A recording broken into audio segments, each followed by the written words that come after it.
Properties থেকে আপনাদেরকে স্বাগত জানাচ্ছি। আশা করছি যে যেখান থেকে দেখছেন সুস্থ আছেন, ভালো আছেন। আমি আছি আজকে আফতাবনগরে, আপনাদেরকে 1460 স্কয়ার ফিটের একটা ব্র্যান্ড নিউ প্রপার্টি দেখিয়ে দিব। এটা হচ্ছে লিফটের এরিয়াটা।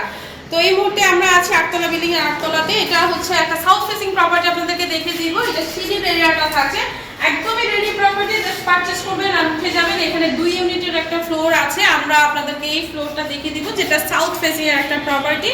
শুরুতেই যেটা দেখতে পাচ্ছেন, ড্রয়িং আর ডাইনিং এর বিশাল এরিয়া কিন্তু থাকছে, একদম অলমোস্ট ডান। আপনি এখন চাইলে এখনই কিন্তু উঠে যেতে পারবেন। ড্রয়িং আর ডাইনিং এর স্পেস 3 বেড 3 বাথ 2টা বেলকনি আপনাদেরকে দেখিয়ে দিব। ডাইনিং এর ওই পাশটা কিন্তু লং হাইটের জানালা থাকছে, আর এই পাশে দেখেন বেসিন কাউন্টারটা কিন্তু সেট করা আছে। তো ডিটেইলে দেখিয়ে দিব, তার আগে চলেন আমরা আমাদের ফার্স্ট বেডরুমটা একটু দেখে নেই। সাউথ ফেসিং প্রপার্টি, তার উপরে যেহেতু ওপরের দিকে আছে, সো বুঝতেই পারছেন পর্যাপ্ত আলো বাতাস কিন্তু সবসময় পাবেন। এটা ফার্স্ট বেডরুম, এটার সাথে অ্যাটাচ বাথ বেলকনি দুইটাই থাকছে। প্রত্যেকটা রুমে কিন্তু লং হাইটের জানালা থাকছে, যার কারণে হচ্ছে আপনি পুরো আলোটা ফ্ল্যাটের মধ্যে পাবেন। দিনের আলো থাকা অবস্থাতে আপনার কোনো এক্সট্রা আলো কিন্তু দরকার হবে না। ফিটিংস ম্যাটেরিয়ালগুলো একদমই ব্র্যান্ডেড ফিটিংস ম্যাটেরিয়াল, সো কোয়ালিটিফুল ফিটিংস ম্যাটেরিয়াল কিন্তু আপনারা পাবেন। এখান থেকে বেলকনি থেকে একটু ভিউটা আপনাদেরকে দেখিয়ে দিই। আফতাবনগরের যেই সেক্টর 1 এই ব্লকে আছে আমরা, একদমই পাশে কিন্তু 40 ফিটের রোড পাচ্ছেন। সামনে কিন্তু আপনার 100 ফিটের অ্যাভিনিউ রোডটা থাকছে, পেছনে 80 ফিটের রোডটা থাকছে। এই হচ্ছে অ্যাভিনিউ রোডটা। ভিউটা জাস্ট এমন হবে, আপনি যখন বেলকনি থেকে ভিউটা দেখবেন, এটা আপনার গেস্ট বেডরুম বা থার্ড বেডরুম যেটাই বলি না কেন, এটা সামনের দিক থেকে কিন্তু আরও 2টা বেডরুম থাকছে, যেটা বিল্ডিংয়ের একদম ফ্রন্ট সাইডে কিন্তু পড়েছে। তো ফার্স্ট বেডরুম দেখে চলেন আমরা আমাদের বাকি এরিয়াগুলো দেখে নেই। এই যে প্রত্যেকটা ফিটিংস ম্যাটেরিয়ালস পুরো একদম ব্র্যান্ডেড ফিটিংস করা হয়েছে, আর এসি লাইন করা আছে প্রতিটা রুমের মধ্যেই। আর তার উপরে যেহেতু সাউথ ফেসিং প্রপার্টি, আর এখানে 24-24 টাইলস ইউজ করা হয়েছে।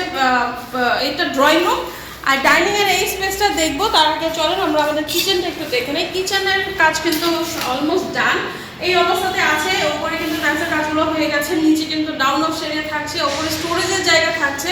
আপনি যদি চান আপনার মতো ক্যাবিনেট করে নেবেন, সেটাও কিন্তু করে ফেলতে পারবেন।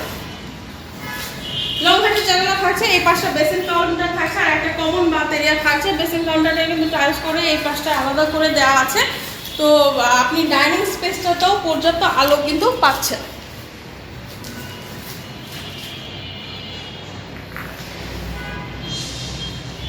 যারা আফতাবনগর প্রপার্টি খুঁজে থাকেন, তারা কিন্তু ফ্ল্যাটটা ভিজিট করে ফেলবেন, কারণ হচ্ছে আপনার একদমই মানে রোড সাইড ফ্ল্যাট, বা আপনি এখান থেকে ইজিলি যে কোনো জায়গায় মুভ করতে পারবেন। আপনার সারাউন্ডিংয়ে কিন্তু আপনার school, college, university, super shop, কাঁচা বাজার সবই কিন্তু পাবেন।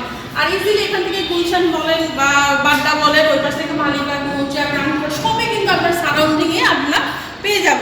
এই বেডরুমটা একটু দেখে নেই, এটা আমাদের সেকেন্ড বেডরুম। এটার সাথে কিন্তু অ্যাটাচ বাথ বেলকনি থাকছে, বা মাস্টার বেডরুম যেটাই বলি না কেন, লং হাইটের জানালা থাকে, যেটা আপনি আলো বাতাসটা সবসময় পাবেন। তো তার উপর যেহেতু দক্ষিণমুখী, ওপরে কিন্তু কমিউনিটি হলটা রয়েছে। তো আপনি যদি চিন্তা করেন এটা টপ ফ্লোর, এটা অ্যাকচুয়ালি টপ ফ্লোর না, ওপরে কমিউনিটি হলটা থাকছে। আর এই পাশ থেকে হচ্ছে আমাদের বাথ এরিয়াটা, অ্যাটাচ বাথ এরিয়াটা থাকছে। Utilities, electricity, water, lift, generator সুবিধা কিন্তু আপনারা পাবেন এই ফ্ল্যাটের সাথে। তো এই ফ্ল্যাটটা সেক্টর 1-এ এই ব্লকে। এই ব্লকটা হচ্ছে একদমই আফতাবনগর মিডল পয়েন্ট, যেখান থেকে আপনি যে কোনো জায়গায় ইজিলি মুভ করে ফেলতে পারবেন। তো থার্ড বেডরুমটা তো একটু দেখিয়ে দিই। থার্ড বেডরুমটা এই পাশ থেকে থাকছে, এইটার এই পাশটাতেও কিন্তু জানালাটা থাকছে।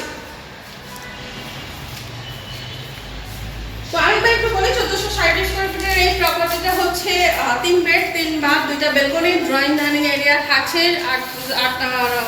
8তলা বিল্ডিং এর 8তলাতে আছে, সাউথ ফেসিং প্রপার্টি। এখানে ল্যান্ড এরিয়া আছে 5 কাঠা।